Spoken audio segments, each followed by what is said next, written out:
Garbage city ಆಗುತ್ತಾ garden city Bengaluru ಎನ್ನುವ ಪ್ರಶ್ನೆ ಎದುರಾಗ್ತಾ ಇದೆ. ಡಿಸೆಂಬರ್ ಆರಂಭದಲ್ಲೇ ಕಸ ಸಾಗಿಸೋ ಚಾಲಕರು ಪ್ರತಿಭಟನೆಯನ್ನ ನಡೆಸ್ತಾ ಇದ್ದಾರೆ.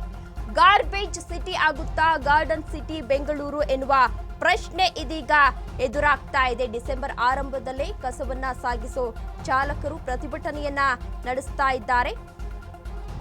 ಕೆಲಸ ಕಾಯಂಗೆ ಆಗ್ರಹಿಸಿ ಕಸದ ವಾಹನ ಚಾಲಕರು ಇದೀಗ ಧರಣಿಯನ್ನ ಮಾಡ್ತಾ ಇದ್ದಾರೆ. ವಿವಿಧ ಬೇಡಿಕೆಗೆ ಆಗ್ರಹಿಸಿ ಕಸ ವಿಲೇವಾರಿ ನಿಲ್ಲಿಸಲು ಪ್ಲಾನ್ ಅನ್ನ ಮಾಡ್ತಾ ಇದ್ದಾರೆ ಎನ್ನಲಾಗ್ತಾ ಇದೆ. ಡಿಸೆಂಬರ್ 2ರಿಂದ ಆಮರಣಾಂತ ಪ್ರತಿಭಟನೆಗೆ ಈಗಾಗಲೇ ಸಜ್ಜಾಗ್ತಾ ಇದ್ದಾರೆ.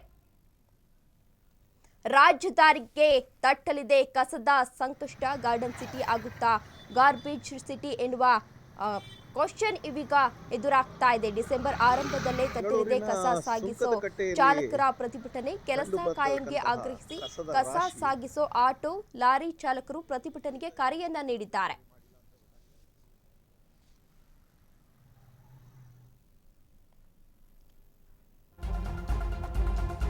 ಡಿಸೆಂಬರ್ 2ರಂದು ಓಡಲ್ಲ 4,000 ಕಸದ ಆಟೋಗಳು. 1,500 ಕಸದ ಲಾರಿಗಳ ಸೇವೆ ಸ್ಥಗಿತಕ್ಕೂ ಚಾಲಕರು ಇದೀಗ ಪ್ಲಾನ್ ಅನ್ನ ಮಾಡಿಕೊಂಡಿದ್ದಾರೆ.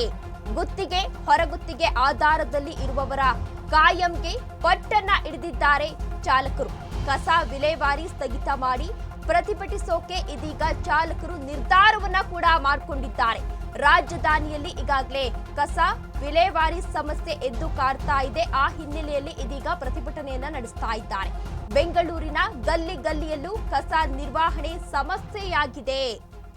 ಆ ವಿಚಾರಕ್ಕೆ ಸಂಬಂಧಪಟ್ಟಂತೆ ಇದೀಗ ಲಾರಿ ಚಾಲಕರು ಹಾಗೂ ಕಸದ ಏನು ಆಟೋ ಚಾಲಕರು ಇದ್ದಾರೆ ಅವರು ಪ್ರತಿಭಟನೆಯನ್ನ ನಡೆಸ್ತಾ ಇದ್ದಾರೆ.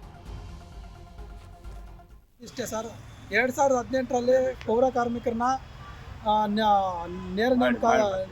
ನೇರ ಪಾವತಿ ಅಡಿಗೆ ಸರ್ಕಾರ ಆದೇಶ ಮಾಡ್ತದೆ. ಅದರಲ್ಲಿ ನಮ್ಮ ಡ್ರೈವರ್ಸ್ ಕ್ಲೀನರ್ಸ್ ಕೂಡ ಪೌರ ಕಾರ್ಮಿಕರಲ್ಲ ಅಂತೇಳಿ ಅವ್ರನ್ನ ಸಪ್ರೇಟಾಗಿ ಬದಿಗಿಟ್ಟು ಬರೀ ಈಗ 2024ರಲ್ಲಿ ಅವ್ರನ್ನ ನೇಮಕಾತಿ ಮಾಡ್ಕೊಳ್ಳೋದಕ್ಕೆ ಸರ್ಕ್ಯುಲರ್ನು ಬಿಡುಗಡೆ ಮಾಡಿದ್ರು. ಅದೇ ರೀತಿಯಲ್ಲಿ ನೇಮಕಾತಿ ಕೂಡ ಮಾಡ್ಕೊತಾ ಇದ್ದಾರೆ. ಆದರೆ ಡ್ರೈವರ್ಸ್ ಕ್ಲೀನರ್ಸ್ಗಳು ಇಳ್ದೇನೆ ಇಲ್ಲಿ ಬೆಂಗಳೂರಲ್ಲಿರುವಂಥ ಕಸ ಹೊರಗಡೆನೇ ಹೋಗಲ್ಲ.